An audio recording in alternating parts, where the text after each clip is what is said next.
welcome to Rapid Reviews Radio, podcast, episode 214. I almost said something completely different, and I don't know why. I am your co-host, Kiley Wilde. I'm joined by my ever-present co-host, Pete Beckett. Yo, it's going to be one of those shows today, I think. I think so, because I'm already 2 mugs in of wine. And you said mugs? Yes, I said mugs. But you could come join us over at twitch.tv/Rapid Reviews and come see all the insanity for yourself. And our wonderful, beautiful, fabulous chat. But I normally like to start the show, as I do every week, by saying, Pete, what you been playing? What you been up to? So this week has been... brilliant pylon. This week has been an interesting one because I've actually been away for the weekend down Rachel's dad's, so just been chilling out, and enjoying myself. So it was a bit of a rush to get back home for this podcast. So not played a hell of a lot this week. I've played a couple of games, but I've actually done a pickup more than anything this week. So I'm going to show something on here and see if someone can recognise it almost immediately from the top. Oh, that's definitely what she said. Well, they can't see it past your name, Pete, because I've got your name across the bottom of your image. So, oh, it's a mini! It's a PlayStation Mini! It's the actual... No, it's not the PlayStation Classic. It's the revised PS1. Oh! That one they did, and it was like smaller, and you could put it in your car for some reason. Tiny. It's tiny. Yes, I bought myself a PS1 with a DualShock controller. Oh wow, cool. Ready to go and play, because it's one of the only games that doesn't seem to work backwards compatible on PS3. Ape Escape. Oh yes, that's right. You do love Ape Escape. That's correct. Yes, I do. So I bought it mainly so I can go and play Ape Escape. But this actually came with a copy of Crash Bandicoot and Worms, so I'll be playing through those at some point as well. Oh, I love it. So yes. Brent says, so far I'm leaning towards buy one get one free Cajun chicken sandwiches from Bojangles, a regional chain, which I do know is good. So I have heard about Bojangles. Gorny. Good evening, Gorny. Yay! Nice of you to join us, Gorny. How are you doing? Yes, we are recording now, so let's crack on. So, games that I've been playing this week. Yes. So after the kerfuffle that I've had recently, I've only played one match of it recently. Oh, goodness. Turns out, I've now finally got Helldivers 2 back working. Oh, that's good. So, turns out that I had to go into the text file to change one digit from 1 to 0 to make it work, which is utterly ridiculous. Oh my gosh. After nearly 2 months, the support page had it on, and I was like, for God's sake. So I wanted to test that it actually worked, so I jumped into a game and tried to do a mission solo, and hard mission solo are not exactly easy, and got absolutely obliterated by automatrons.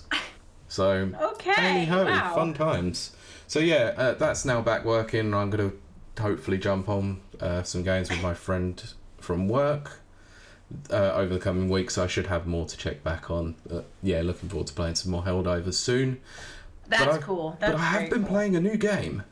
A new game, but it's an indie game, funnily enough. Alright. So, from the EGX episode last year... Yes!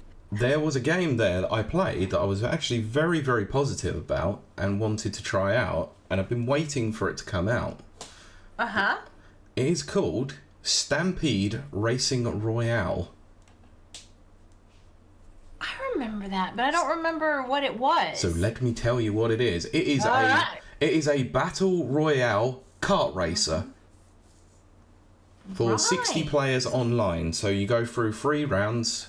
40. It removes 20 players from the first round, another 20 players from the second round, and then you race until you find a winner. The tracks are randomized each time, so you may. I think there's 5, 6. I don't know how many tracks there technically are at the moment. And one of the biggest appeals of it, it's free to play.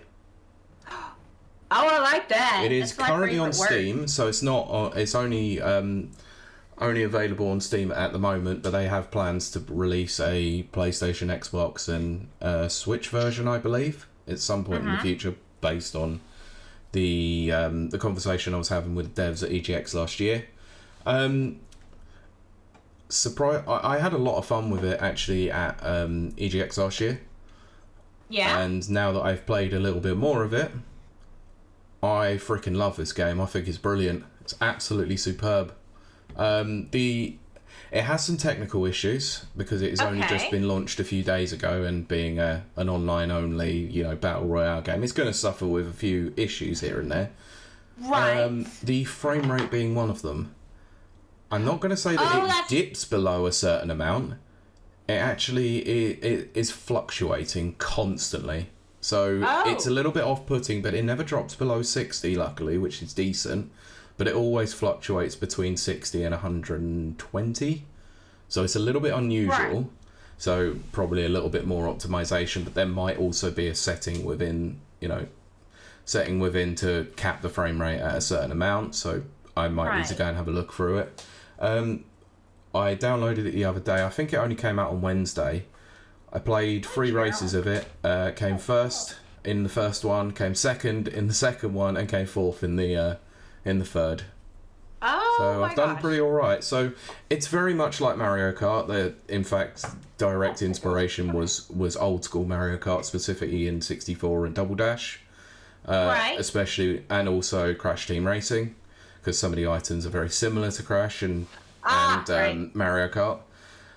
One of the biggest appeals of it actually is that the more drifting, the more drifts that you do, and the more perfect drifts that you do, the more boost that you gain, and you can build up a tank to be able to boost at certain parts when you start to slow down. So there's also a couple of stages where I think it's in the last round.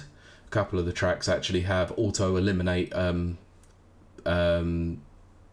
what do you call them? Projectiles, basically. So you just like obstacles. So if you crash into them, that's it. You're out. So quite interesting, but yeah, I've been having a lot of fun, and this now throws a spanner in the works that if this maintains its level, it could make Game of the Year. Oh wow! It's incredibly well polished, like really well polished for an indie game that's online only as well, and the netcode is surprisingly robust as well.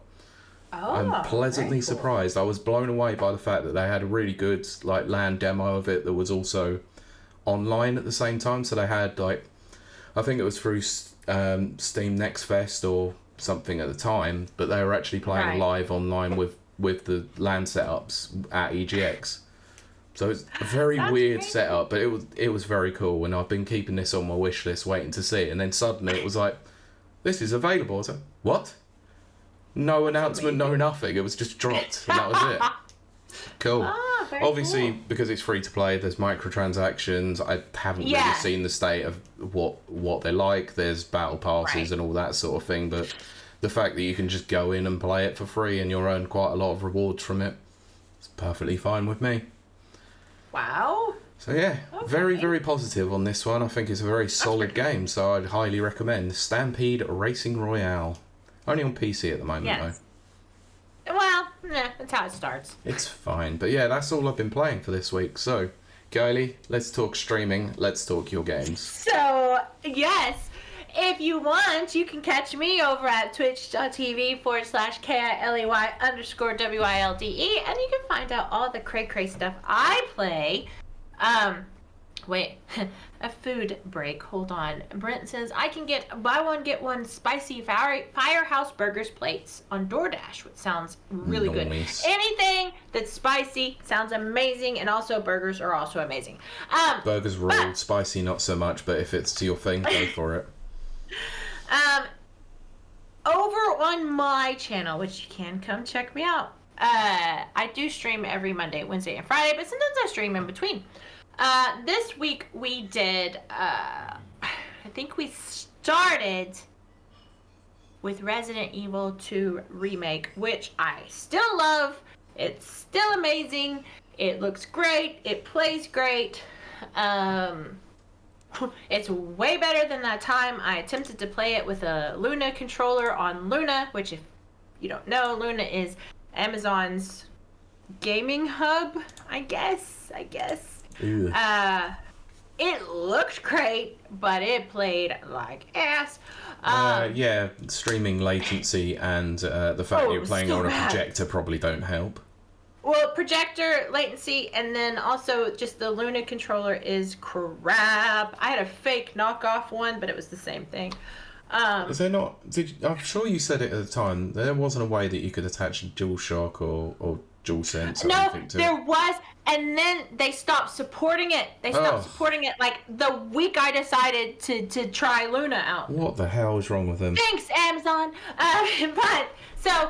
But playing it on PC with my Xbox controller, played great, loved it. I still love it. There's nothing really bad I can say about it. It's just still a great game. And then I think if you liked RE2 Remake, you'll definitely love RE4 Remake. Brilliant. Yeah, game. that'll be coming up. That'll be coming up in rotation as well. Good. But also we finished out Layers of Fear.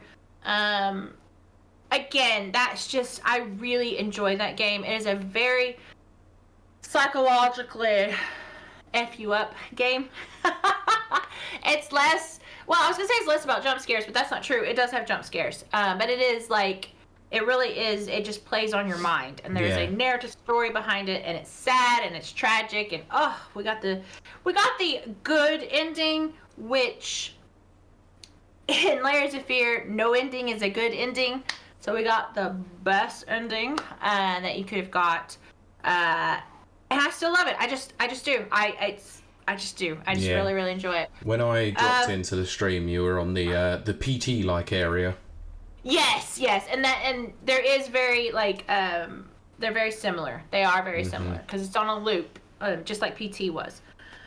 Which there was a lot of timey-wimey PT. stuff. Yes, exactly. But no crying fetuses in the bathroom sink, thank goodness. Thank God for that. Yeah. But still, a toddler that kept running into a staircase and bumping its head.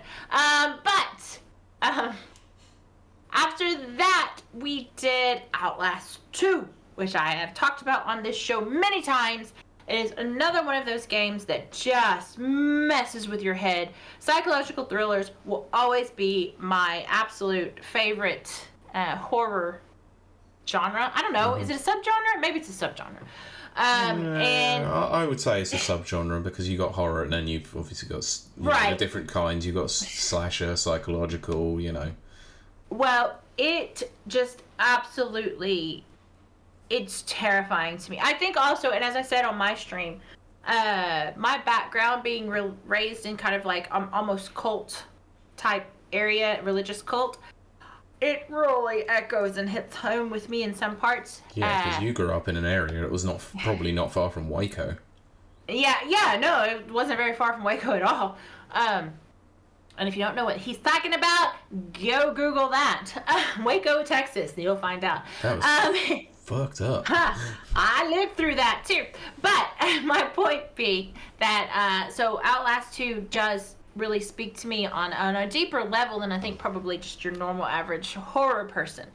It's still scary. It still just messes with you, and it still looks great.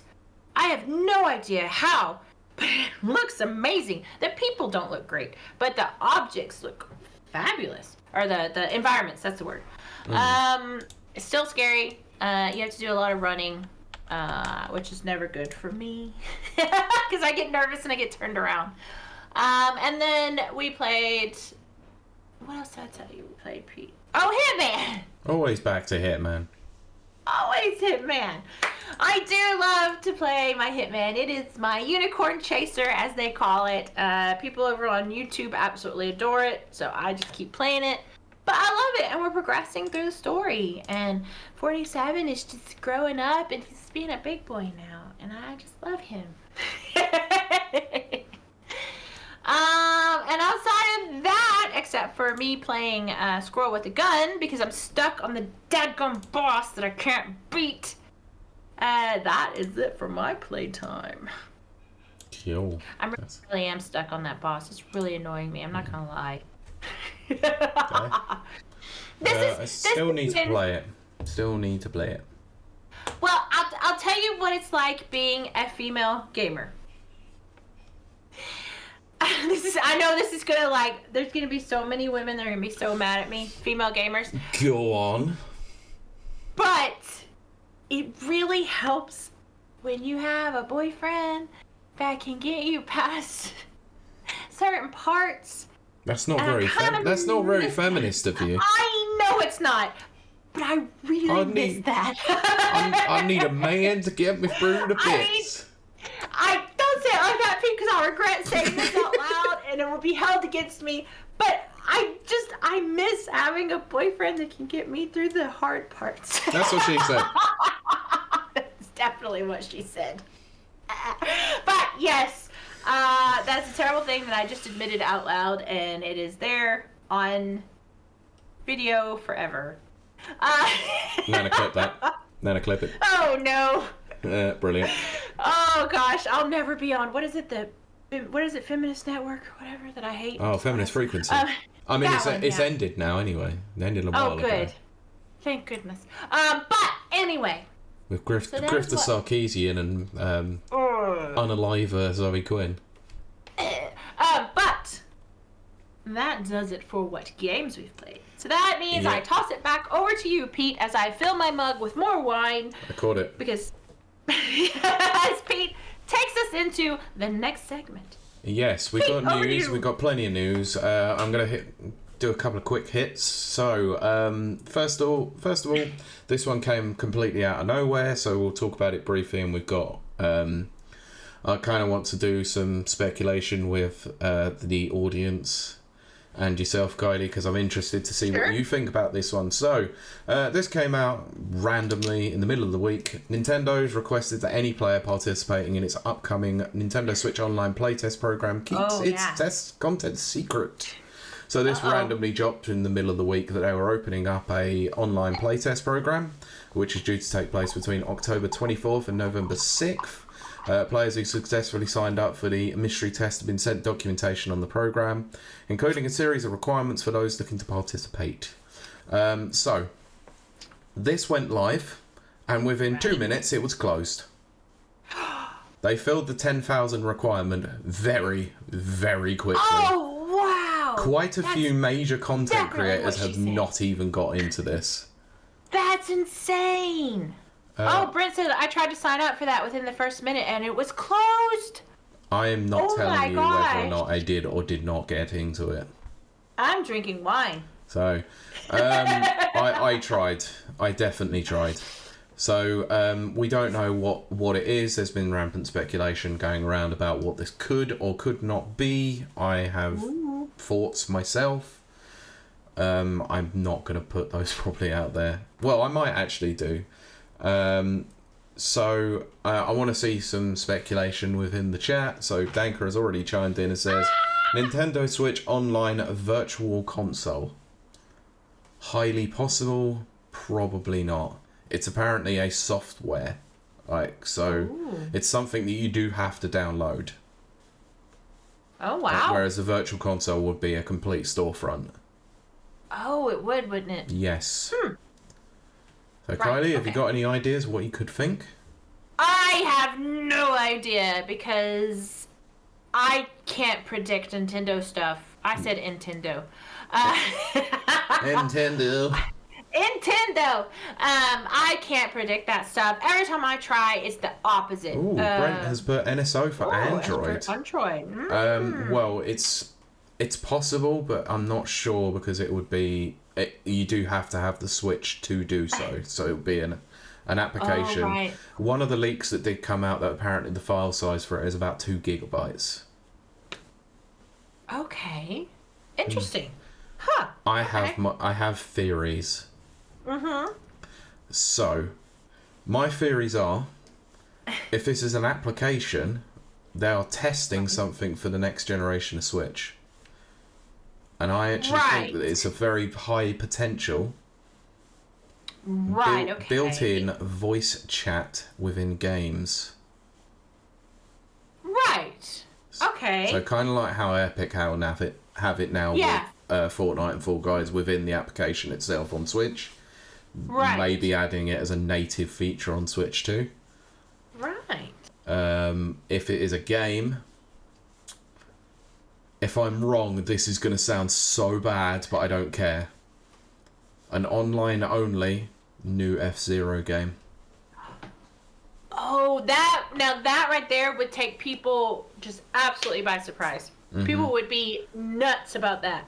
I think there's somewhat of a precedent set by this with the fact that there's been quite a lot of new additions to the NSO service, especially the expansion pass, with 2 new games getting added this week, being F-Zero games. They had Maximum Velocity come out for GBA and a previously unreleased GBA one as well. I can't remember the name of it. So Pilot said, can you stream Switch games through platforms at the minute? Not at the moment. They could make it easier to do that. Don't know. It's possible. It's very possible. So yeah, just that randomly came out of nowhere. Very weird how that came out. There is another thing that happened earlier on in the week as well that we would talk about as well in a bit. So actually moving on to the next news story, because we have got an update to a story that we covered last week. Do you happen to remember how we talked about potentially Saudi Arabia increasing their investment within Nintendo? I do. Yes, I remember that. Well, this came out thanks about several hours after we finished recording. Of course it did. Saudi Arabia's sovereign wealth fund has reduced its stake in Nintendo. Oh man, that makes everything we said absolutely moot. Yep. Thanks. CNBC via GamesIndustry.biz notes that Savvy Games, an investment group founded by the Saudi Arabian Public Investment Fund, or PIF for short, has cut its stake in Nintendo from 8.58% to 7.54%, a move which still makes it one of Nintendo's largest shareholders. Yeah, I mean, it does. But it still does take the significance down a bit. Yeah, so... But... Anyway. Just never listen to me anyway. I'm wrong about everything. I think most people were very wrong about this because they all said the same thing. They're increasing their investment. They're increasing it. Yeah. Nope, they reduced it. They reduced it. I would have bet good money they were going to increase it, and we talked about that last week. Nana says, if they did another F-Zero online only, people would be pissed. I mean, they did F-Zero 99, which was obviously for Switch Online, but I don't think it's just online, like, just for Switch Online memberships. I think it's going to be a full game, but they're stress testing the servers. Right. Ooh. That's a good point, actually. That's more of what I meant. It has been notable that F-Zero GX has been stuck in limbo for a while, and, well, the F-Zero series generally. Yeah. And they have said that they haven't found a good reason to bring it back yet. Maybe an online version would be a good reason to bring it back. Right. Who knows? Anyway, moving on to... Sorry, this is very Nintendo heavy this week. Nintendo have been in the news this week.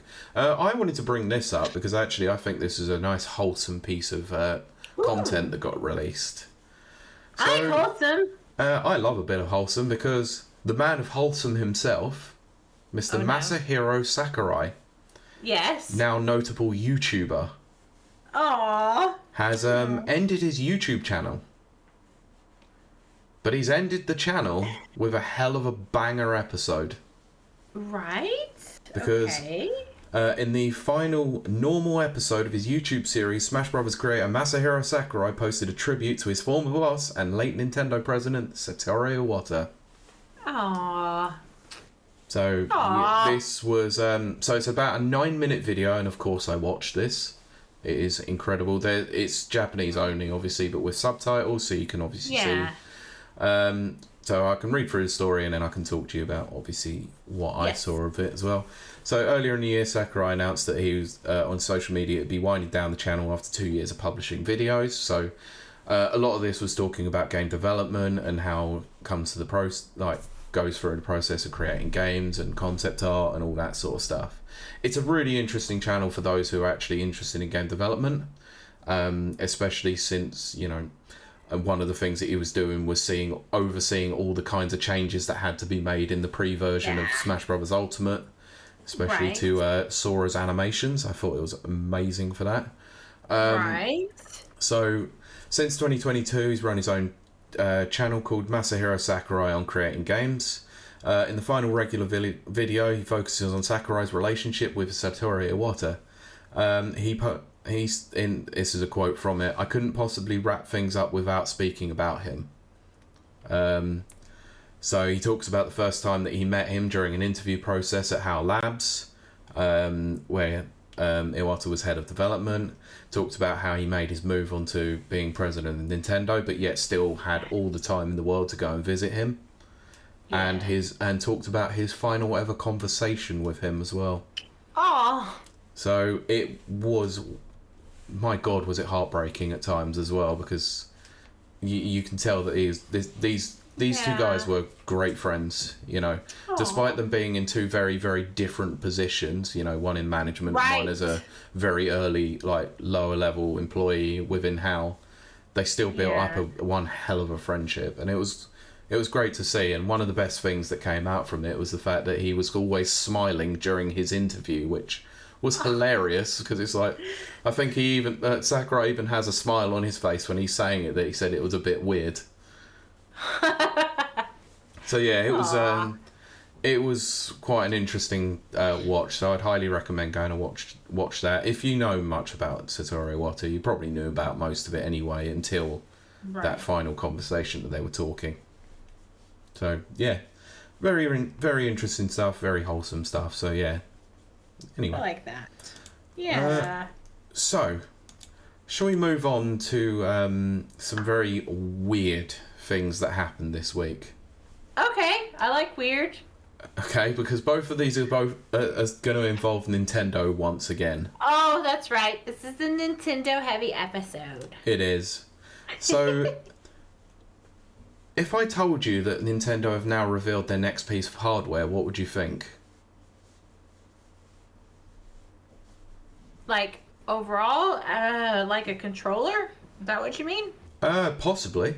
If I said that their next piece of physical hardware has been announced and released in the same day. Wow, okay. And that piece of hardware is only available to those in the Nintendo New York store or online Switch Online members. Okay. Because I wouldn't even know what. Yes. Because this got announced this week. Uh-huh. Alamo. Oh, yes.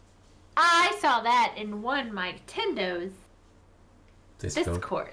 I happened to watch Corny's video on reacting to this, and this was funny as hell. Oh, there you go. So, Nintendo has announced an interactive alarm clock called Alamo. In addition to playing sounds inspired by Nintendo's games to wake up the user, the clock reacts to body movements by playing other sounds from the company's games. Yes. So users can snooze the alarm with gestures and end it simply by getting out of bed or pressing the button if they prefer. Oh my goodness. Alamo can also keep a record of the user's movements while they're asleep.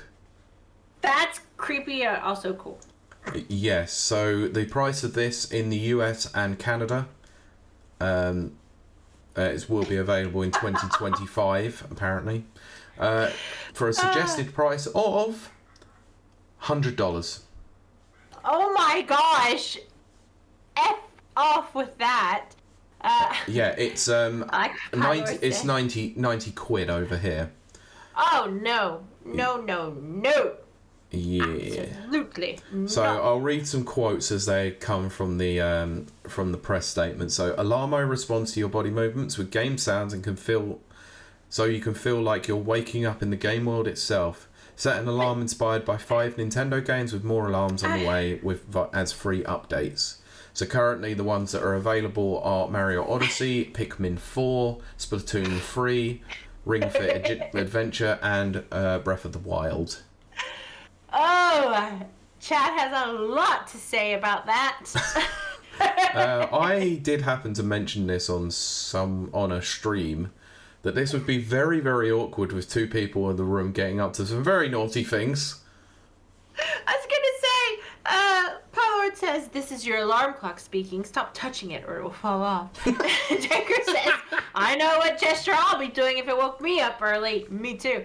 And Anna is absolutely flabbergasted by 100. Yes. Yeah. Gani agrees. It's a lot of money. That is insane. That is insane. That is insane. Just full stop. The WTF. honestly, I wish we could play this, but I'm having problems obviously with sharing videos and all that whilst we're recording. We're going to figure that out next year, but I'd love to sit and react to the announcement trailer for this, because this is brilliant. Oh, so I'll tell you a little story. So I saw this earlier on in the week, obviously. So that night I went home and I was like, Rach, you got to see this. I'm not telling you what it is. So I just played it and I just kept looking round to when she was watching it and just kept seeing her face go, what the hell? What the hell is this? Oh my god. And then she just, at the end of the 4 odd minute video, she goes, that's a piece of crap. And I went, yeah, I know. But why do I want one? Oh my gosh, because it's you, Pete. Because it's Nintendo. I know, but honestly, I haven't bought one. I'm not that bad. Whew, that's a lot of money. That's a lot of money. It is. That's crazy. But also, I was tempted. Yes. Even if it was just to leave it boxed and as a collector's item, that was it. I was never going to actually bloody use it. Oh gosh. Oh dear. And this is where the problem is. I'm the sucker target audience of this. So yeah, Alamo was probably the strangest thing that's happened this week, but there has been somewhat stranger things that have also occurred. Right. So let's talk about legal cases. Let's go legally weegly, shall we? Which I always am wrong about. So yeah. So quick question. Sure. If you were to go into court, ever, doing for any such reason, whether it be a class action lawsuit, an individual case, or any other reason, whether it be criminal or civil, right? Would you go in without a solicitor or a lawyer? Oh, what is that saying? A person that represents themselves has a fool for a client. So I would always have a solicitor, is my point. Well, although one time I did go to court for something, I don't remember what, and the opposing team guy came up to me and he's like, "Oh, are you the lawyer for this case?" And I was like, "No, I'm the defendant." And I was like, "Oh." It's very cute. I should have got his number, but I didn't. And the case was thrown out because it was fine.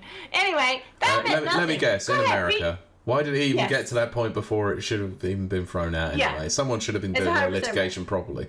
Exactly. Anyway, so this might give you a slight understanding of where I might be going with this already. Okay. Because a Switch mod chip seller who has been sued by Nintendo in July has denied the claims and is now going to court against the company without a lawyer.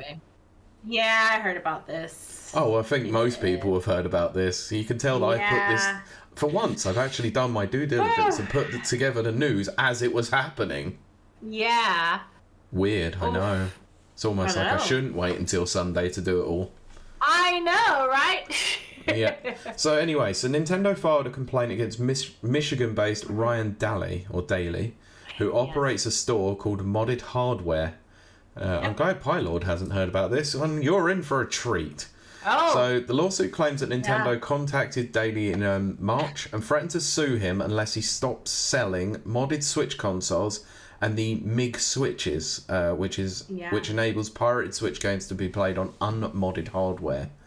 I think the MIG switch was a cartridge, wasn't it? It was, yeah. Yeah.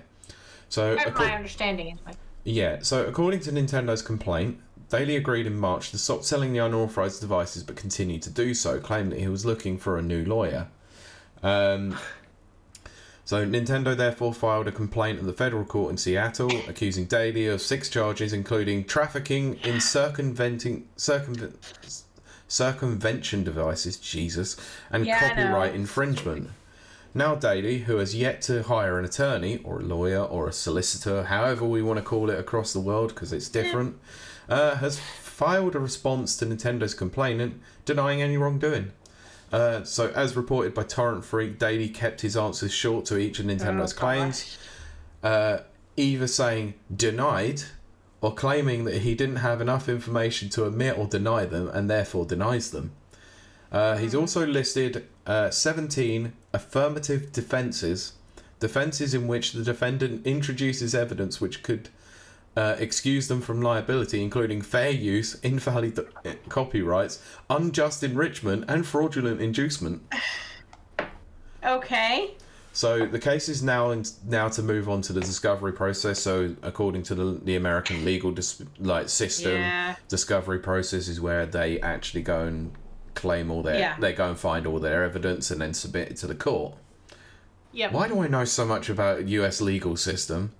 Because you watch Law and Order? No, I've never watched Law and Order, ever. I love Law and Order. Oh my gosh, I used to love that show. No, really so this is where I've just basically explained it, even though they've written it down. Mm-hmm. I don't know why I knew this. So Nintendo's lawsuit claims that Daly not only sold mods to customers, but also offered a mail-in service which enabled players to send in their Switch consoles and have them returned modded, often with pirated games. So, quote, defendant not only offers the hardware and firmware to create and play pirate games, but he also provides his customers with copies of pirated Nintendo games. Typically, when a player purchases a hacked console or circumvention services, defendant pre-installs on the console a portfolio of ready-to-play pirated games, including some of Nintendo's most popular titles. Yes. I have to agree with what Nana said, because that's what's going to happen. So Nana put, Nintendo about to drop the Book of Revelations on that, man. That's how Nintendo do. I don't think it's just going to be the Book of Revelations. I think it's going to be the whole damn Bible. Probably. I remember that people, we might have talked about this last week. I don't remember because I've drank since then. Wow, really? Did today end in a day? Today a day end in Y? Yeah, ends in Y. Yeah, exactly.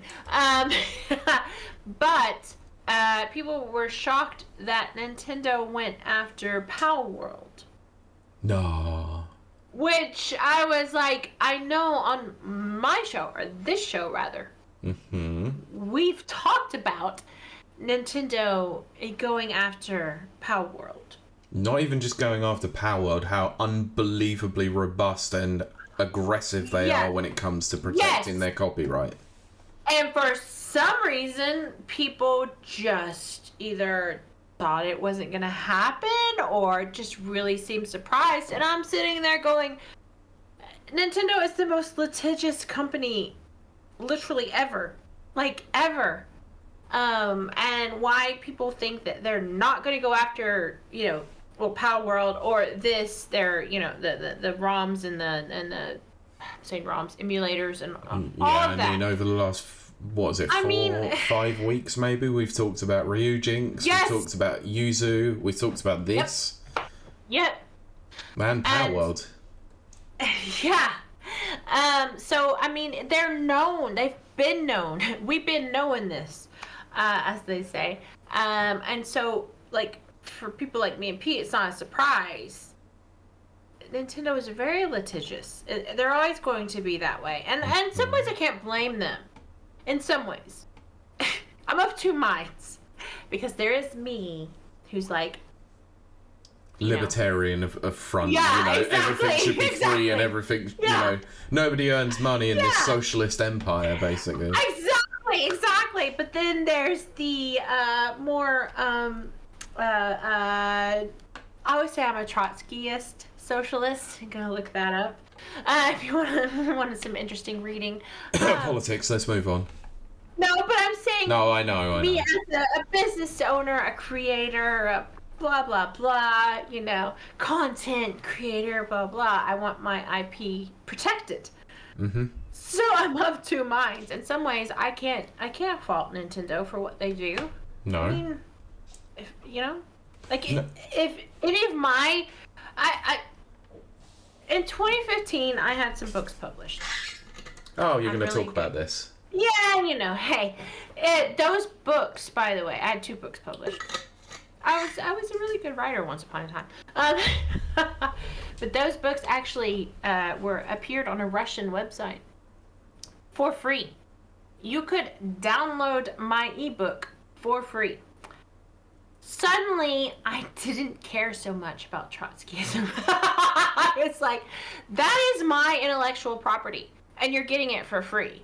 I kind of have become a little bit like, okay, Nintendo. So basically what you're saying is socialism only works until it hits you in the pocket. Until it hits my pocketbook, yes!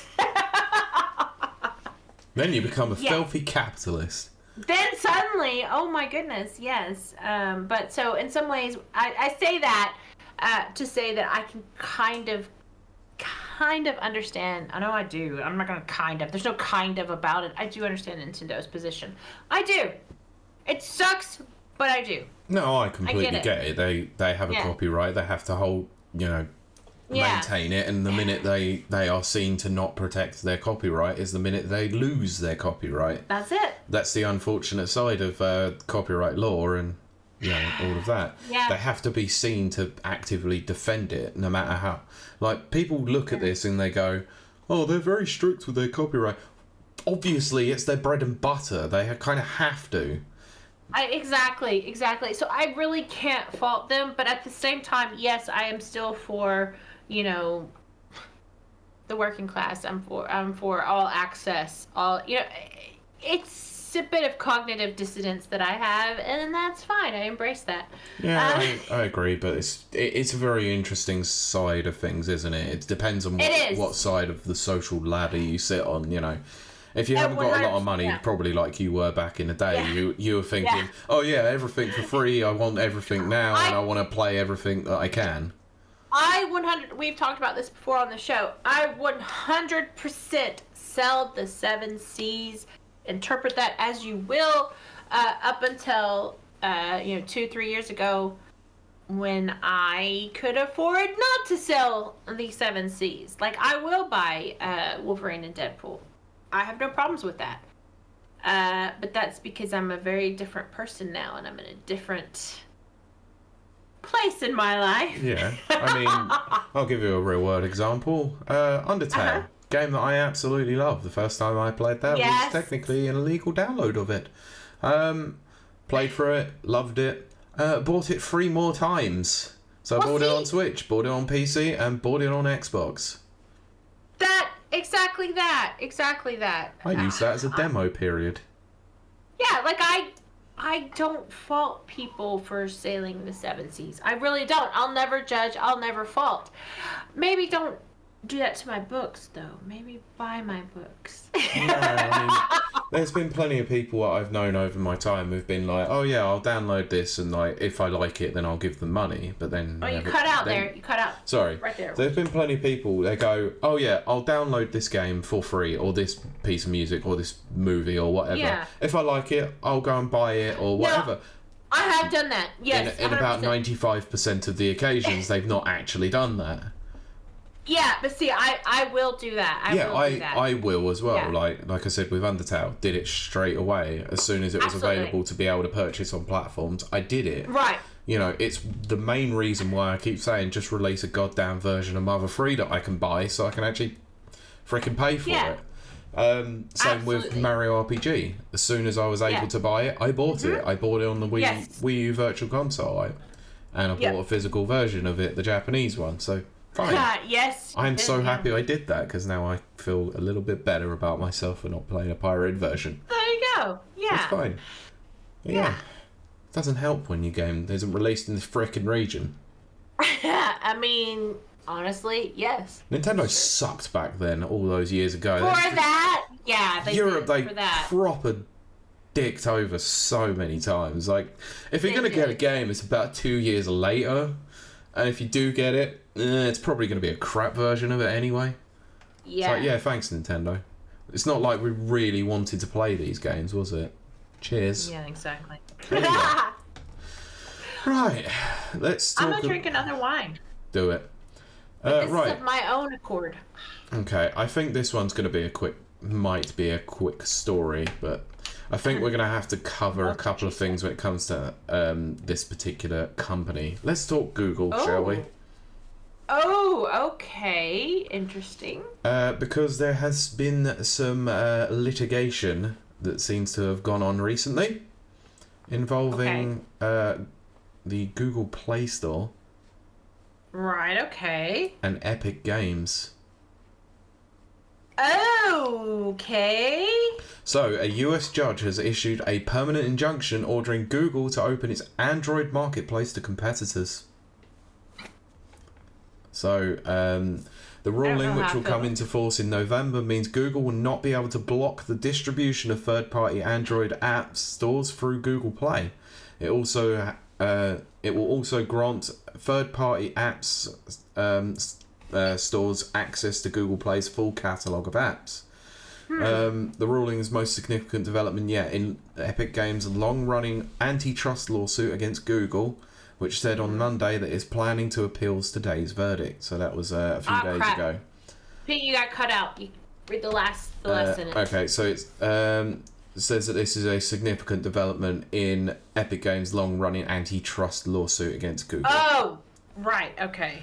So beginning November 1st, 2024, for a 3-year period in the US, Google will not be allowed to pay developers to launch apps first or exclusively through the Play Store. Ooh. Hello, Nintendo. Hello. Howdy. He's missed all the Nintendo stuff. It was a Nintendo-heavy episode, Mike, and you missed so much. It's alright, you can... VODs. Anyway, it will be barred from offering manufacturers or carriers incentives to pre-install Google Play or to not pre-install rival stores on new devices. The company won't be able to force app makers to use Google Play billing. Yay, burgers. Oh, goodness. Anyway, it may not require a developer to set a price based on whether Google Play is used, and Google won't be able to restrict developers from pointing users to external payments outside of the Play Store. Oh, dear. Oh, my. So, let's go back to August of 2020 and 2021. Redacted for privilege is available. Go listen. It's a really, really cool episode, people. We get to pretend and act. So we did a radio show. Yes, we did. So Epic moved to circumvent platform fees with a new direct payment option in Fortnite, leading to the game's removal from the Play Store and the App Store. So Epic subsequently took legal action against both Google and Apple to, quote, end their anti-competitive restrictions on mobile device marketplaces. But effectively lost the case against Apple in 2021. It's over silver lining. The only silver lining being the judge's ruling that Apple could no longer restrict developers from pointing users to external payment options where Apple didn't get a cut. So in response to the ruling on Monday, Google said that it plans to appeal the verdict. So, quote, as we have already stated, these changes would put consumers' privacy and security at risk, making it harder for developers to promote their apps and reduce competition on devices. Ultimately, while these changes presumably satisfy Epic, they will cause a range of unintended consequences that will harm American consumers, developers, and device makers. Oh my.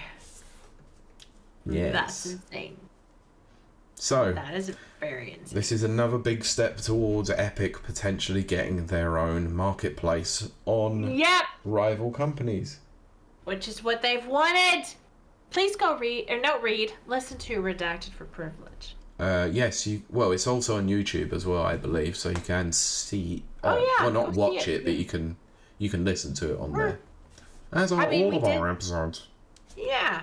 Go watch us. We're cute. Yeah, one of us is. We're both adorable.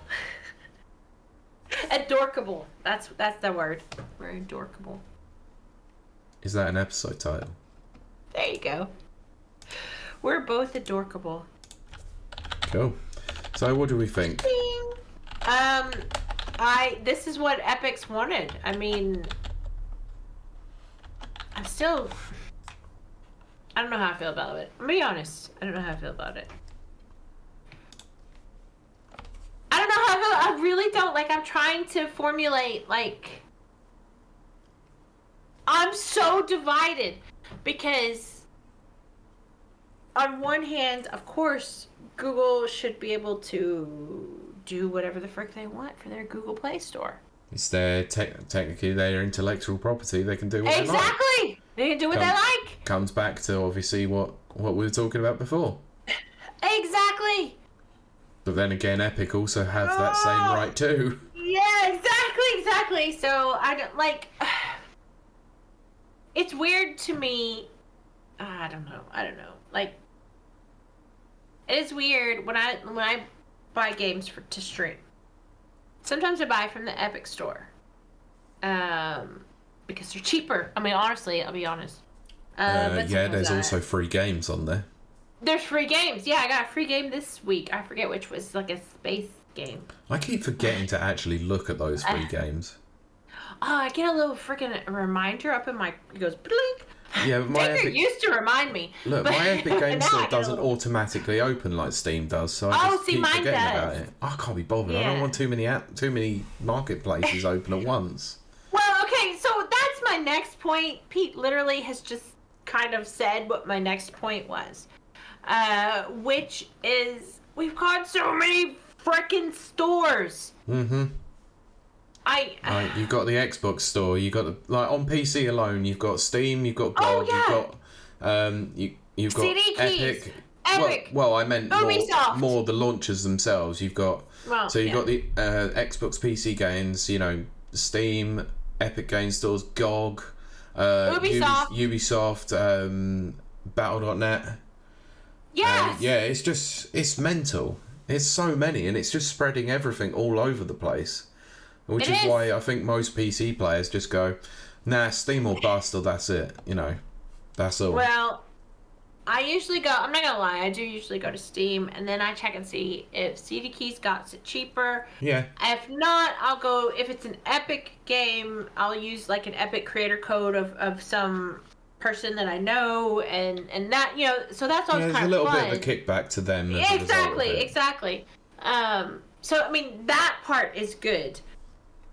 But it's a lot. It's a lot of different avenues. Yeah, I mean, then what does this then open up to the rest of the other infrastructure, or the other ecosystems there too? Yeah, Brent says, I don't even have a PC, but I have a calendar reminder for the free games each week. Amazing. I mean, I remember when I was looking into potentially buying a PC for the first time, I made my Steam account like long ahead of time and got some free games through it as well. Oh goodness. So I had that available for a while, so I don't blame you really. Yeah. There's a lot of good stuff that's on offer there. It just requires me to keep checking. But now the fact that the Epic Store actually does have an Android app, does make things and an iOS app, does make things a little bit more easy for that. Well, see, okay, I'm going to be very, very honest here. This is not going to be a surprise to anyone. I freaking hate my phone. I don't have my phone on me. Oh, really? I would never have guessed that. Poor Pete. Anyway, okay, like, we need to talk about this. I need to talk about this. I am so sorry to my wonderful chat and friends and my friends in chat and chat is my friends. I am sorry. No, you're not. I do not like my phone. I don't like WhatsApp. I don't like Discord. I don't like Facebook Messenger. Everyone knows this, and I am so sorry, because I know I've just opened Discord today. I only opened it on Sundays, and I have like 3 friend requests. I will accept those friend requests, but you have to know that I'm not probably going to answer your messages. And Pete knows this and has known this for 4 years. 5 years. 5 years. I don't answer messages. And that's a terrible thing. I know it's a terrible thing. And I'm so sorry. I have something like 100 text messages. I have 25 new Facebook messages that are never going to be looked at or answered. And then I have Discord, which is just, I can't even count how many numbers those are. So I need to make an apology, a public apology, to everyone. Even if and when, because I will accept your friend request, you may not be able to talk to me. Oh no, Mike says, we know, Kylie, we know. It's not like I was trying to organise Game of the Year show the other day and you were the only person that didn't pipe up. Yeah. Pete had to message me on WhatsApp to answer the Discord messages. So, I'm just saying it is not a personal thing. It's just too much. Like it's just too much. Everybody knows where you are, and they just message you constantly. And I have 103 text messages. Pollard says, when you say you have no friends and are lonely, but you won't actually talk to anyone. Now on the head, Pylon. Now on the head. I'm so lonely, but I don't want to talk to anyone. But it is my very heartfelt apology. I do apologize. It's just so much. Like it's so much. Like how many Facebook messages do you get, Pete? Because I've got like something like 120. Well, I'm in Discord groups and I have to mute them. Oh my gosh, it's too much. Mike says she's lonely by choice. I feel terrible. Because I'm extremely lonely. And then... Holy crap. I know. It's terrible. It's absolutely terrible. But all that to say, it is never anything personal. It is just, it's a lot. It's a lot of messages. And I can't keep up with them.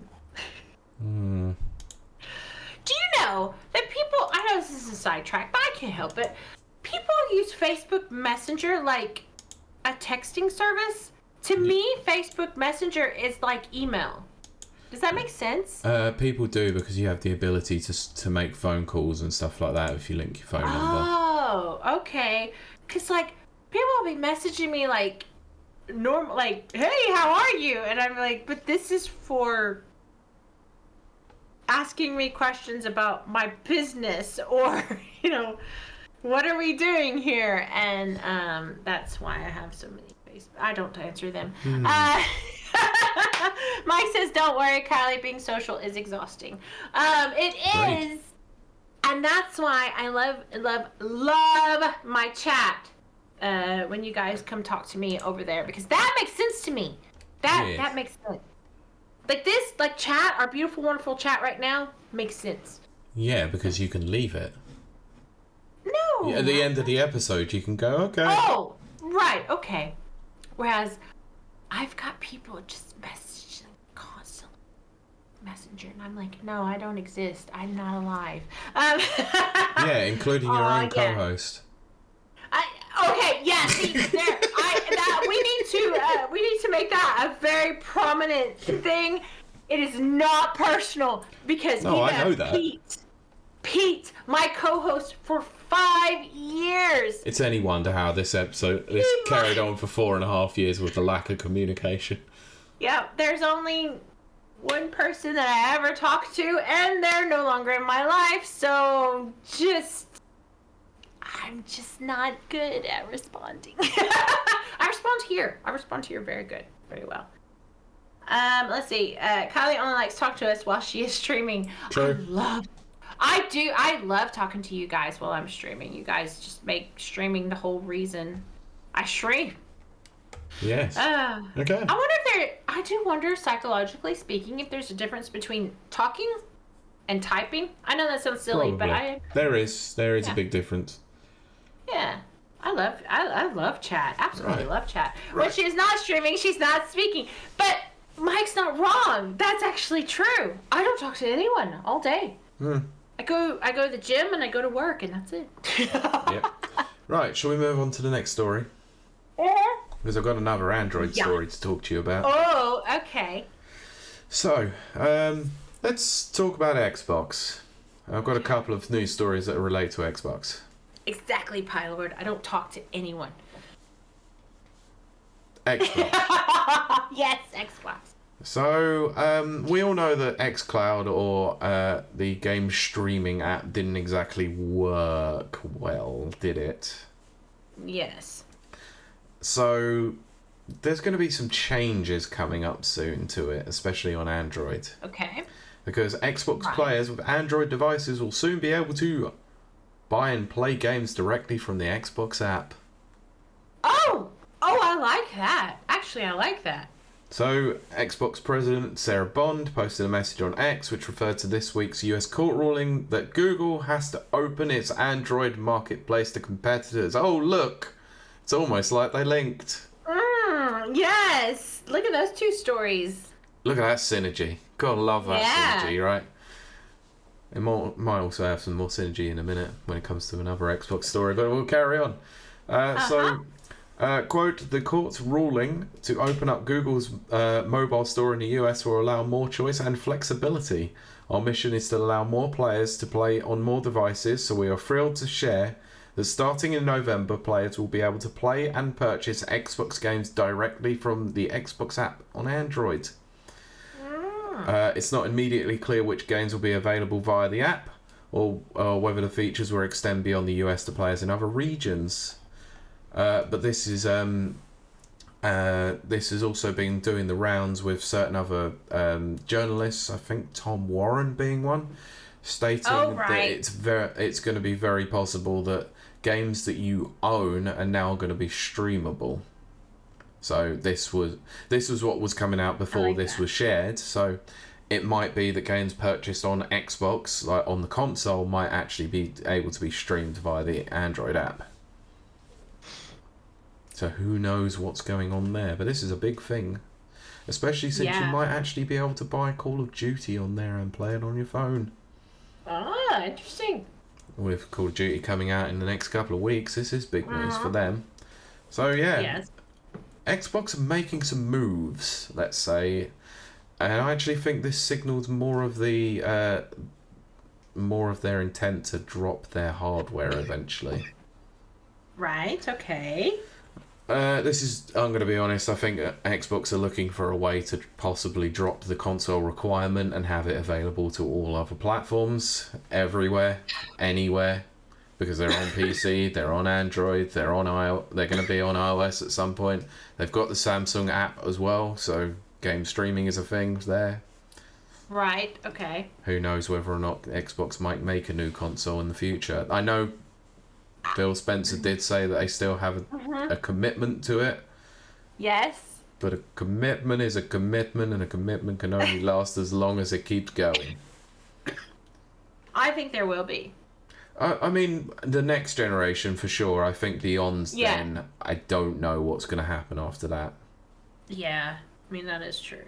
I mean, especially since the PS5 Pro is coming out at £700. Are Xbox really going to want to release newer generation hardware at around £600 to £700? No. It won't work. It won't work. Nope. So, anyway.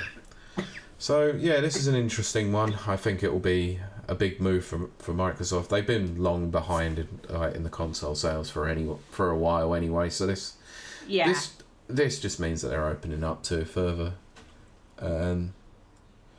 Yeah. Sorry, Danka. Yeah, I don't know what's going on. It's very strange. It's weird.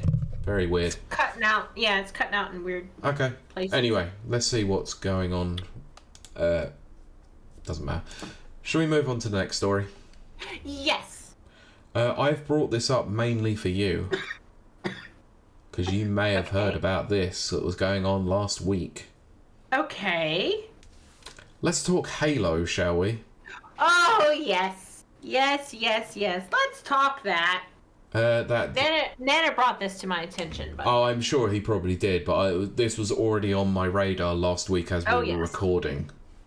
It just wasn't quite fully developed at this point, so I was letting that bun in the oven cook a little bit longer.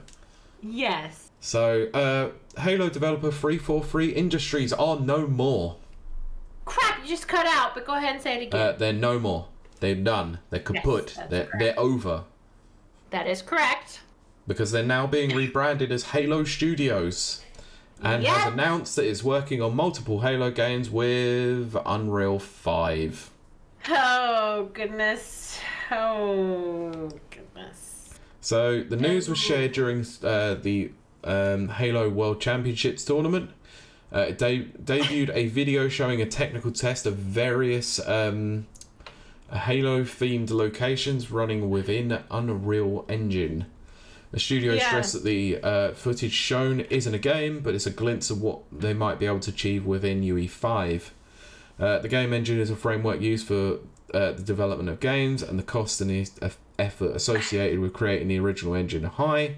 Most developers opt for the off-the-shelf solution, such as Unreal.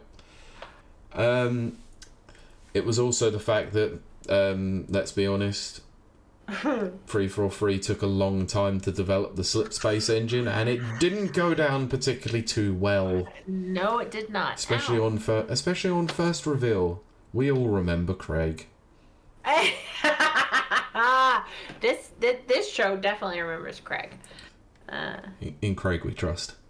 In Craig we trust. Oh my goodness. So it was so they used the slipspace engine. It was an engine that they developed for I think it was about 4 odd years before they even revealed Halo Infinite, which was blamed for its last-minute, year-long delay and sluggish rollout of post-release content. Considering that there was a high turnaround rate of staff within 343 Industries over the last few years, trying to bring people in and get them up to scratch with an in-house engine is not exactly easy for them to bugger off elsewhere. Yeah, it's true. So, yes. So, Halo Studios head Pierre hints, he's hinting towards something, suggested that the switch to Unreal might help solve some of these issues. So, quote, "We believe that the consumption habits of gamers have changed. The expectations of how fast their content is available. On Halo Infinite, we were developing a tech stack that was supposed to set us up for the future and games at the same time." That sounds like a load of dribble to me, but hey, I'm not a developer. The art director Chris Matthews added, "Respectfully, some components of Slipspace are almost 25 years old. Although 343 were developing continuously, there are aspects of Unreal that Epic have been developing for some time, which are unavailable to us in Slipspace and would have taken huge amounts of time and resources to try and replicate. One of the primary things we're interested in is growing and expanding our world so players have more to interact with and more to experience. Nanite and Lumen, Unreal's rendering and lighting technologies, offer us an opportunity to do that in a way that the industry hasn't seen before. As artists, it's incredibly exciting to do that work."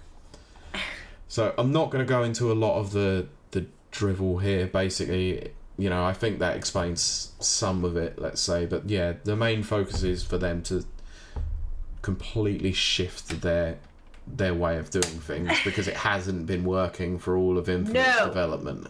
It hasn't. For anyone who might not know, if you're a avid listener of this podcast, Halo 3 is my absolute favorite game ever. And I'm a very much Halo devotee. 343 has not done a good job with Halo. It just hasn't. You mean the same 343 Industries that were built by Microsoft to take over Halo after Bungie decided that they were not going to carry on making Halo games? Yep. The company that was headed by a certain Bonnie Ross for a long period of time until she stepped down, that has made only one commercial success. And even then it was skeptical as to whether or not it was that much of a commercial success. Oh, goodness. I'm talking about Halo CE, you know, the anniversary edition. I'm not talking about Master Chief Collection, because that was a hot garbage mess for a while. Well, there were some aspects of it that were really done really well. But having said that, again, if you're a listener of the show or a watcher of our content, me, Pete, and then Kieran, former co-host, we tried. We really, really, really tried to get into Halo Infinite. Me and Kieran being Halo fans. I've played and enjoyed Halo over the years. Yes. I'm not as much of a fan as you two, but hey. No, because don't forget, me and Kieran both teared up at the Halo Infinite first drop trailer. Yeah. We were both very excited. There's no denying that. And then it came out, and we tried to play. We had weekly play sessions. Yeah, you could say that again. Bad. It was just bad. I enjoyed a lot of the multiplayer stuff for what it was, but it wasn't Halo. Right. Okay, what Pete is saying is correct, and both me and Kieran, we knew this as Halo fans. Yeah, I mean, I was all right at it. I mean, it wasn't Halo. Yeah. It just wasn't Halo. That's really what it came down to. I was very disappointed. When you go back and look at past episodes, we watched the reveal trailer. We critiqued it after it did drop and all this kind of stuff, and I just it was bad. Why lie? It was bad. They took the heart and soul of it, which is, let's not lie, Cortana and Master Chief. It is a love story. It is. Yes, exactly. Gandhi says Halo 3 was the best, ignored most of the others. It is the absolute best. Sorry, there is only 4 games in that series. 5 if you include one expansion. You know, I'm not going to disagree. We know this. Look, you may not like it at all. I don't.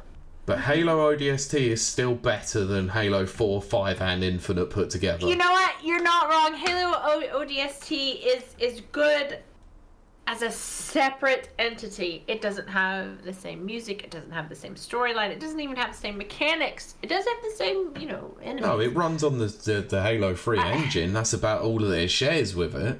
That's it. But I did enjoy Halo ODST, and when I would play it with my friends back in the day, it was fun. It was enjoyable. It just wasn't Halo as we knew it. I don't know. So, I felt like it was something that needed to happen. They clearly wanted to go in a slightly different direction. They wanted to try something. Yeah, they definitely took it. I like what Prince says. My favorite recent Halo game, split game. Yeah, that's what everyone says. Mike says, when the original development team no longer wanted to continue it, Microsoft should have just left Will alone. Exactly. That is exactly how I feel about it. Pylord says, Eldest Mini Pie says Halo Reach was the best game, not even comparable. Halo Reach is quite good. To me, just as a person who's played Halo since its inception, Halo Reach is good. It's just not. It's not quite in the Halo. I don't know, sphere. But it's a great game. I do enjoy it very, very much. The thing that I find confusing about it is obviously it's one of the earliest games in terms of chronology. But yet mechanically it's far more advanced than any other game, and it's so strange. That's one thing that you kind of hit up against, is that Halo Reach is supposed to be set in the before times, and yet you've got I forget what the thing is called. Oh, the bubble. You got the bubble shield. You got the bubble shield, the rocket pack. Yeah, the different kinds of grenades as well. Yeah, and the frickin', I can't think of it, where you shoot out the frickin' line and it sticks to a wall and you. Oh yeah, the line launcher or whatever it was. Whatever. Yeah, whatever. Yeah, Like, so it does kind of bother the chronology, kind of as what Pete said, which is what I feel as well. Yeah, all it's things still a fun game. Yeah, all things that Master Chief should have had in 3, but he never had in 3. Yeah, exactly. But yet, a game that happens earlier, he doesn't have that available to him, despite being, Earth's best. Yeah, Mike says, and that yet they won't do another Banjo-Kazooie game. Exactly, they need to. Though, to be fair, that's probably for the best. I don't know, I would love to see another Banjo. No, they haven't got the original people on it anymore. It won't be the same. I have said this for years. I want a daggum new Viva Pinata. I don't care. I want a Viva Pinata. But it's probably another one of those situations where the original team are probably not even anywhere close to Rare to even make that. Oh, crap, you cut out, Pete. The original Rare development team who were there, who made it, wouldn't even be there, so it would be a very different game. I know, but I still want it. Oh, I know, but you can want as much as you want, but the Rare that Microsoft have owned have released Connect Sports. Well, but isn't Sea of Thieves Rare? That's Sea of Thieves. Yes, it is, and it... Look... I want to do Sea of Thieves. I need to do that. Sea of Thieves is an interesting one, because I remember the receptions that game got. And that game... You cut out. Do you remember the reception that Sea of Thieves got when it was first released? Yes, I absolutely... Holy crap, it was awful. People hated it. It was awful. People hated that game. Absolutely, they did. Mike says, I would love a new Banjo game, but unless Playtonic are developing it. Yeah, exactly. Not happening. They're continuing with Ukulele, and I still have problems with Ukulele. Stupid freaking title. Yeah. Stupid title. What a pointless waste of time remastering a game from 5 years ago. What a joke. Or whatever it is, 7 years. I do want to try Sea of Thieves. I've never played it. No, I haven't either. I've always wanted to. I have. It looks great. I love the way it looks. I love pirates. And I love Rare. So I would love to jump on and play it, but trying to get you in Look at the irony of the situation that you've just spoke about 15 minutes ago, and then trying to organise to jump on for an online game. I know. I'm the worst. I'm literally the worst. Gani says, my first 10 minutes of Sea of Thieves was terrible. Even worse now, it no longer runs on my PC. Oh, no. That's unfortunate. Oh, no. Might be time for an upgrade. Brent says, I agree. I kickstarted Ukulele. Yes, so expect to get Replay Lee for free. But no, I have to agree with Brent. He should have got that for free. Maybe I'll do a Sea of Thieves stream, Pete. Brilliant. I have been thinking about doing community nights. You have to, and if you're doing Sea of Thieves, let me know. I'm up for it. Okay, I will. I will download it and play it. Amazing, and they want to do games, so maybe we'll do Sea of Thieves just to see how it all goes. It'll be fun. Yes. So anyway, Microsoft, free for free. Yes. Buy free for free. Oh yes. So everyone wants to know how I feel about 343 and this Halo stuff. It's not going to go well. It's just not. It's not. Okay. This is for... Jesus Christ. Counting 4. I was supposed to only have 2, Nana. Oh God, Pylord says, what's the difference between a casual dinner party and a pirate orgy? One is come as you are, and the other is art as you come. Oh my God. Arr. Arr, mateys. Nintendo, yeah. Ukulele is apparently going to be playable at EGX, and watch that booth not give a crap. Are you going to EGX this year? You're not going to No. Too close to a certain other big event. Yeah. It's true. But next year. So long as it's not bloody just Comic-Con. I know. See, that's what's so funny to me is that I absolutely adore Comic-Con. Yeah. So I could very well show up at EGX. Look, if next year, so long as it goes on at a time that's actually half decent, I might go. Yeah. It's just the timing of this one was very unfortunate. Oh, I know. It is. It just is. It just actually is. Mike, I am not abandoning you. I have bigger and better things to do with the time that weekend, unfortunately. Unfortunately. Trust me, I wouldn't want to abandon my typical convention buddy, but hey. Yes. Oh, Gani is going. Yeah, look, you have to remember, I'm also in that WhatsApp chat and Mike Tendo's Discord. I've been seeing them talking about it, and I'm like, God damn it, I want to go. Well, next year I'll be going to everything, but we're gonna try. Yeah.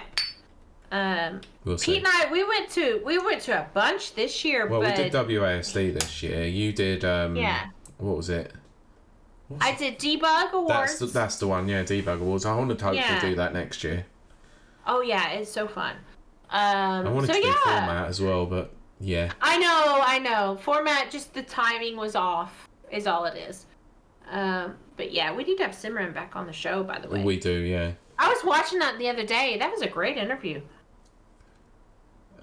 Mike. Anyway. If it means that I'm abandoning you, I'm pretty sure I would never get out alive with the missus.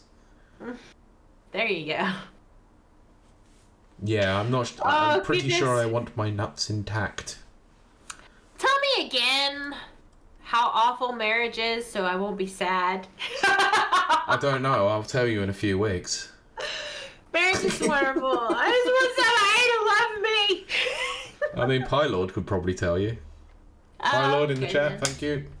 Anyway, final news story. Let's move on with this because let's just cover this in full, just quickly. Okay. A new update has come to Steam. Ooh, look, we're going across.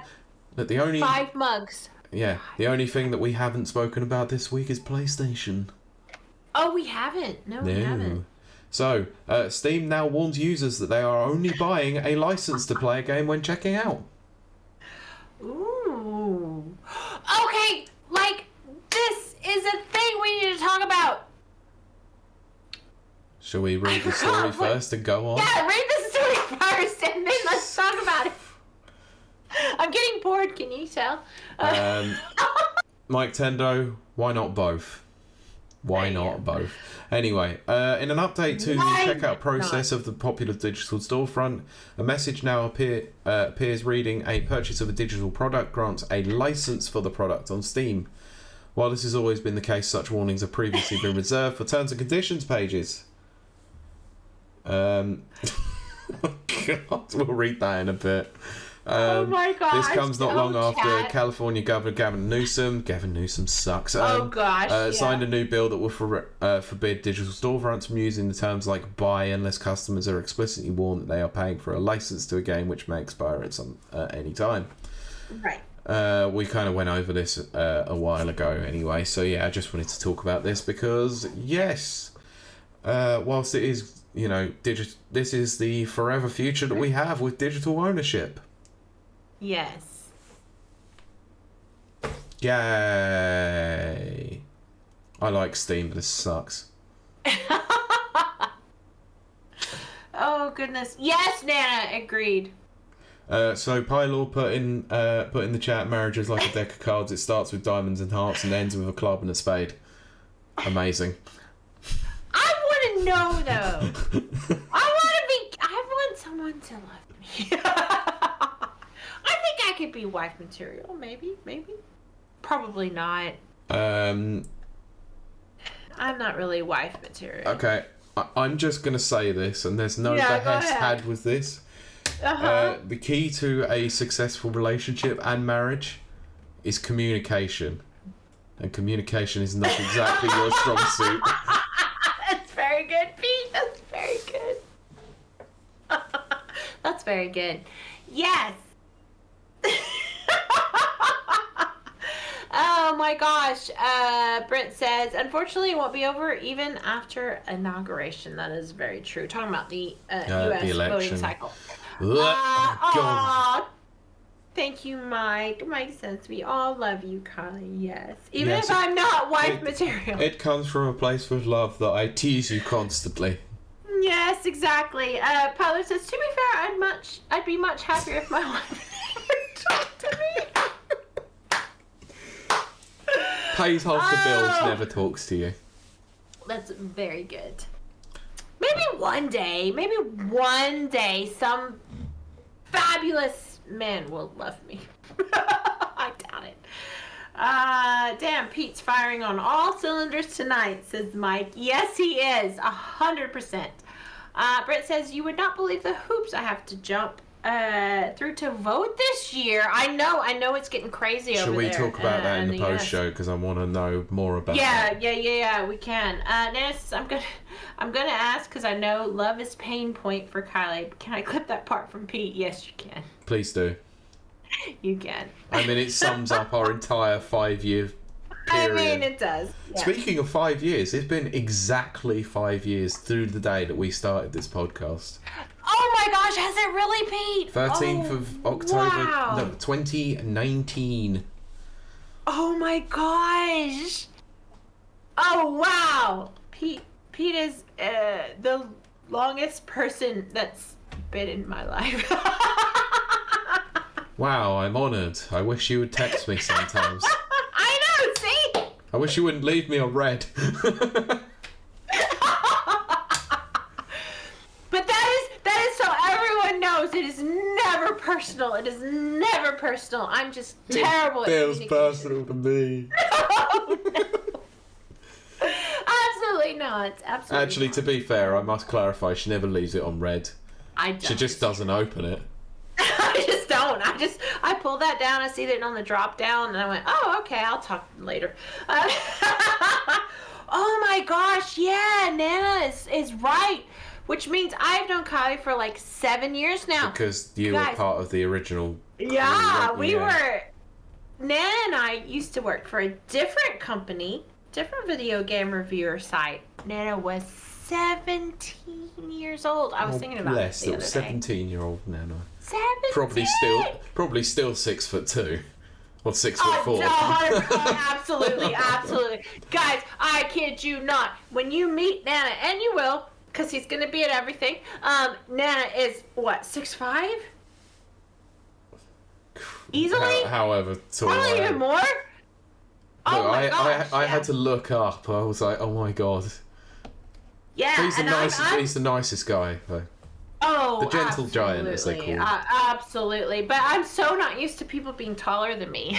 Nana's taller than me. Which I was just like, oh, wow. Oh, gosh. It says, Pete is the longest person in my life. She hasn't met me or Mike yet. Good God. Very good. What happened to this chat? It's great, it's fantastic, but Jesus Christ. I love it so much. This is my social life. Oh, I know. I don't talk to anyone. Right, shall we wrap the show up and then we can have some, Let's wrap it up. Some bants in the post. We need to have our wonderful bands. Yes. Absolutely wonderful bands. Yes. I'll let you finish that drink first. I had to drink that. Gani says banter. That is our favorite part of the show. We love a bit of saucy banter. I love saucy anything. I think I said the other day, I cannot believe this, and this will be a short. I was playing Hitman, and actually I think it was Ned that said it, and then I read it, which is, I put the ass in assassination. Never apologise, Pie Lord. Never apologise. They're great. Never. No, we love inappropriate here. You've come to the right place with the inappropriateness. Totes inappropriates is what I used to say. I just wish, we are a PG podcast, when we record. I know. Well, while we're recording. Yeah. So, Pete, since we're coming to the end of our podcast, where can they find you? That's what she said. Where can they find you? You can find me on various different platforms. I'm within certain Discord groups, such as the Mike Tendo 64 Discord, Rapid Reviews, Modern Escapism, and several others. I might be more active in others than some.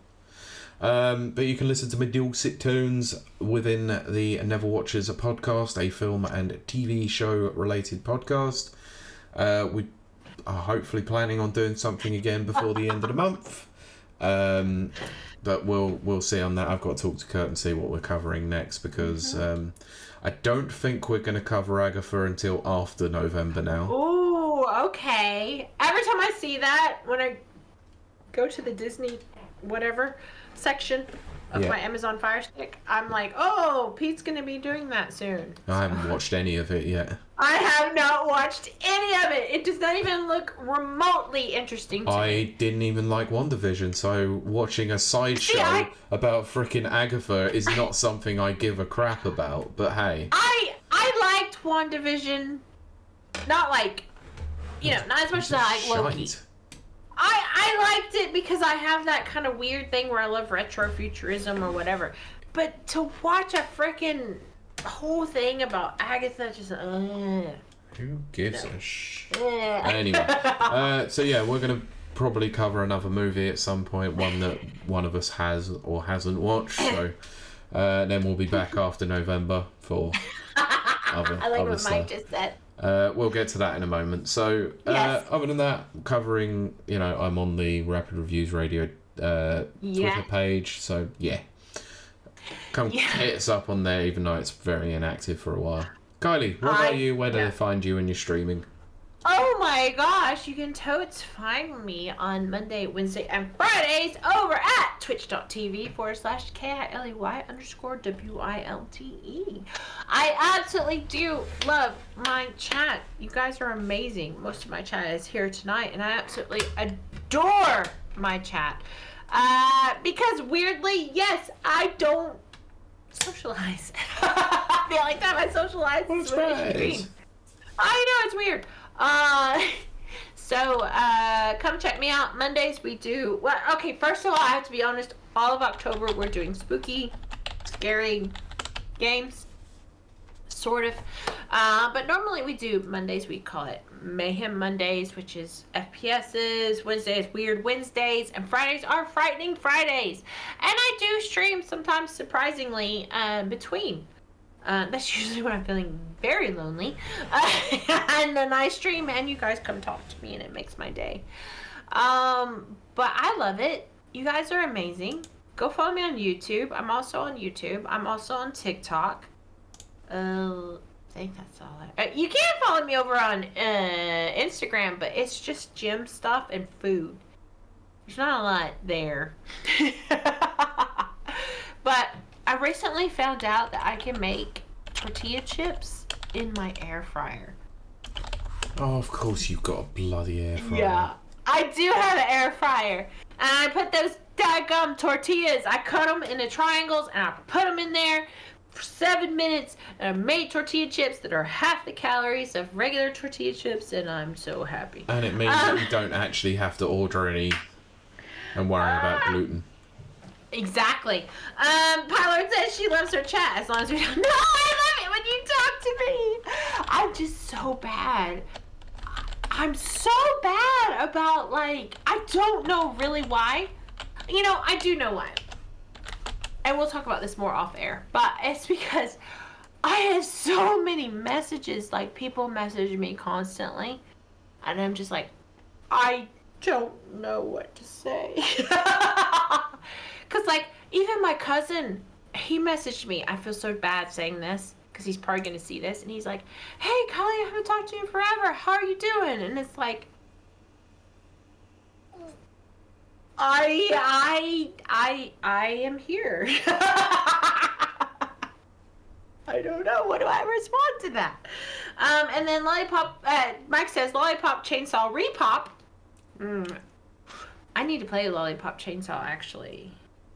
I love... The hair might give it away, but I do love Lollipop Chainsaw. And Mike says that is pretty wild. But anyway, yes, please come follow me over at my Twitch. Which, holy crap, first of all, let me say thank you to Pylord's Mini Pie, as he said, for following me. I did think originally that they were a bot, but I was wrong. I was so very wrong. And then someone followed me during the week. I don't recognize them, but you know what? If you're watching tonight, thank you. I am now 8 people away from reaching affiliate, which means so much to me. If you have friends or neighbors that go on Twitch, if they want to follow me, they don't have to watch me. It's fine. Although we do have a lot of fun. Can't lie. I mean, everyone that's in chat tonight, probably you can tell, they're a lot of fun. I love it. And then you can follow me over on YouTube, which is Pete. I got like this like fancy badge because I hit 30,000 views. Amazing. 30 freaking thousand views. 30,000 views. Do you know who wants to watch this nonsense? 30,000 people did. Clearly. So I got a badge for that. Please come follow me there. And then I'm also on TikTok. I might have said that already. I don't know. I've had 5 mugs of wine. But I think that's everything, Pete. I actually forgot what I was saying. Pylord says affiliate. Yes. Brilliant. And then Mike says affiliate. I still love. Be watching for it. I will put it up this week. I think it was Nana who said it. I think, or Nana who clipped it, which is I put the ass in assassination. You should have 5 months of wine every stream. I would not be able to go to the gym if I did that. I have to get up, guys, tomorrow and go to the gym and do a workout with a hangover. Just saying. Pylor says gameplay would be interesting. Probably a lot more enjoyable than it is. And actually, this week, wow.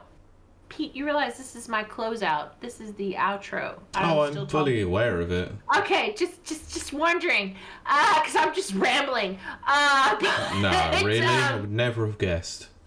We have Resident Evil. I definitely know. I want to say we might do 3, but we're definitely doing 4 remake for sure this week. And then we're doing Crow Country. And the reason why we're doing that is because Pete and I will be interviewing them at some point in November. In November. And I don't remember what the 3rd game is. But also Hitman is there. So I'm gonna quit rambling because literally I think the last 15 minutes has just been me drunk and rambling. Pete, you have anything to add before I do our closeout? I'm currently looking at. I'm trying to look at ways to plug a PS1 into a HDMI. So. Well, Pylord says also, Kylie, I don't know how to talk to people. I just ramble. This is very accurate. Should have seen that train ride from Gatwick to London. It's true. Mike says if Kylie has 5 months for every stream, she wouldn't need a gym. She wouldn't need It's true. It's true. Guys, you do not know. So I'll do this little. I'll recount this tale. So Pete and I went to WASD together. Also, my former paramour. I don't know how to say it. My ex or whatever.